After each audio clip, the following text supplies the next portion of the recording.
Hey, USA. It's just me, and as you know, I'm nobody, just an American, and this is Just an American Moment.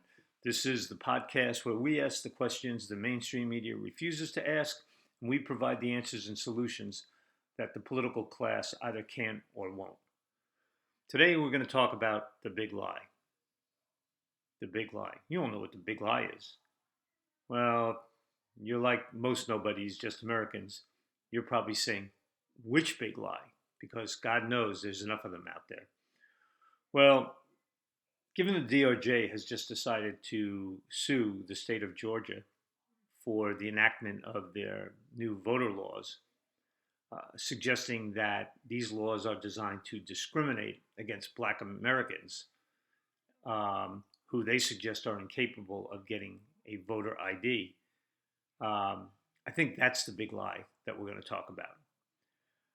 You know, Black America, the whole suggestion that Black Americans are incapable of getting an ID has got to be the most discriminatory, most racist statement that I have ever heard. And it's all coming from white liberals and Black race baiters.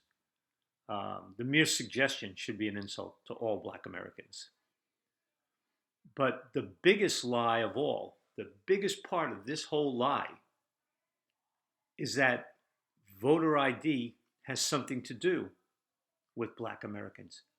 It doesn't. It's a deflection. And Black America and division between the races is a tool being used by the left to enable illegal aliens to vote. See, the whole thing is about creating a distraction, pitting Black Americans and white Americans against each other while we slip illegal aliens into the country and allow them to vote. Think about it. Look at what's going on at the border. The border is out of control. And we've got tons of illegals coming across the border. And in the dead of night, we're distributing and dispersing those people around the country. Don't you ask yourself why? Why are these people being moved at night surreptitiously around this country? Because the left sees this as a future voting bloc, a voting bloc that they can use. So in the process, they're going to go ahead and insult millions of Black Americans, suggesting that they can't get a voter ID. And so imagine for a second that you have all these illegals in households throughout the country. You don't demand voter ID. You don't demand non-handicapped voters be present to vote. You want to talk about enabling corrupt elections? It's all right there. You know, Black Americans and naive white liberals, wake up. All nobodies, just Americans in this country, want and encourage legal citizens to vote. We would abhor anyone who tried to prevent others from voting. That's not what this country is about. Black American, white Americans, whatever your background, ethnicity, religion, if you're an American citizen, whether naturalized or born here, you should be allowed to vote, and no one, and I mean absolutely no one, should ever inhibit you from doing that. And the only reason to do something like that, to suggest it, is because you want to divide Americans. You know, think about it. Do you want illegal aliens voting in federal, state, or local elections? Do you? You know, and think about this for a moment. And it's something I discuss at length in my book on the chapter on immigration. Think about this. We have people in this country claiming dual citizenship. Do we want those claiming to be naturalized U.S. citizens voting in elections of other countries? Well, How is that fair? So you come to the United States,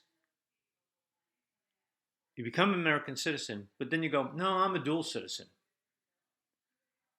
I can vote in elections not only in the United States, but I can vote in elections in other countries. And by the way, we see some of this happening even at the same level in the Olympics, where people claim dual citizenship. So if they can't make the U.S. Olympic team, but they're not bad athletes, they claim citizenship also with another country and perform for that country. Does that make sense? In my book, I give the example of Jorge Ramos, the Mexican American journalist, who is a naturalized citizen, yet has said publicly on the air that he votes regularly in the Mexican elections. Is that fair?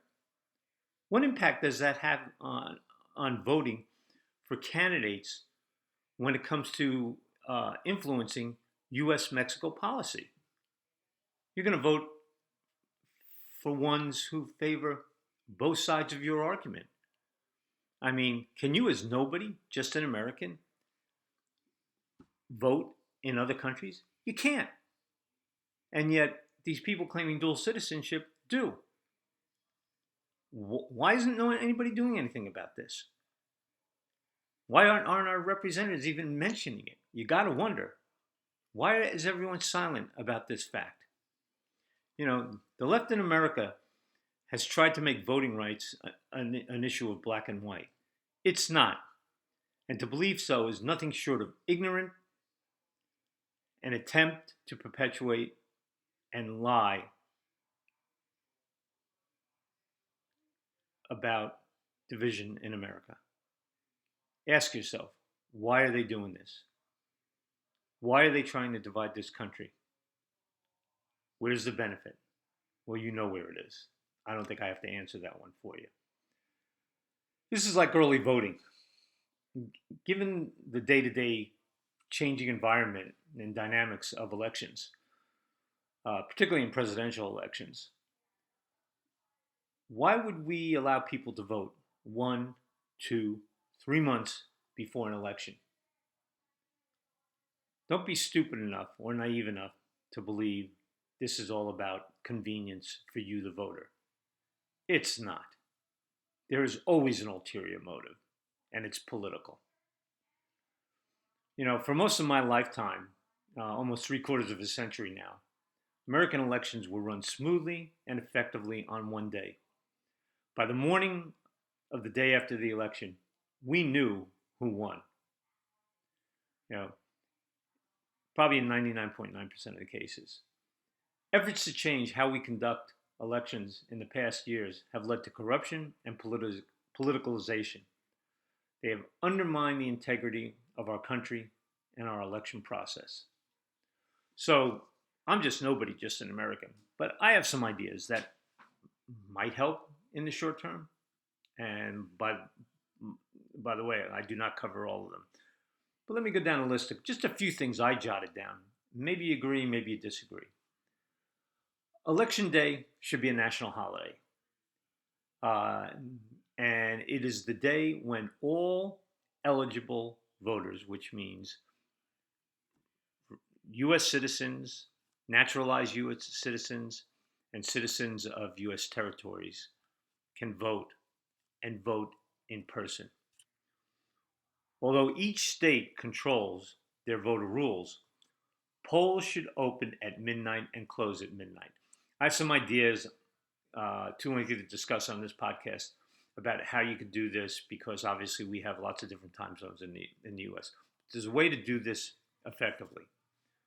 Voter identification should be mandatory.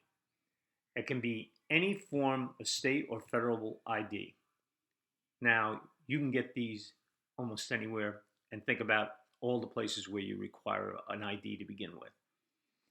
Absentee ballots should be made readily available to military, to expatriates, to handicaps, and others with disabilities. An ID and confirmed signature should be used to secure an absentee ballot. Anyone who is not a legal citizen or citizen of a U.S. territory may not vote in any local, state, or federal election in the United States of America. Period. Anyone, dual citizens, who intends to vote in the election of another country or another nation may not vote in the U.S. You are either an American or you're not an American. This dishonors all Americans and is not fair. Laws surrounding media projections of winners and losers need to be reviewed and tightened up. The media has gotten out of control on election day, and if you don't think they're influencing election, you're naive. There are many more detailed aspects I could get into, but this should get us started, and I'm sure you've got good ideas too. Our political class is turning our elections into a Gordian knot to the detriment of all Americans. They're complicating things, and it's not that difficult. We should not stand for it. This is not about racial injustice or discrimination. It's about our freedom to vote without manipulation. I talk about this stuff extensively in my book, and I'd really appreciate you going out and getting it. And I decided from now on I'd end my podcast on uh, using various quotes from an earlier book I wrote, but it's funny, lately they seem applicable. This is a business book I wrote. It's called Dodging Bullets, Shooting Back, Surviving on the Corporate Battlefield. And I kick off that book, and I think it's kind of appropriate for the world we live in. But it goes as follows, and this is my quote. The best time to dodge a bullet is before the gun is in the shooter's hand. Think about it, and I'll see you next time.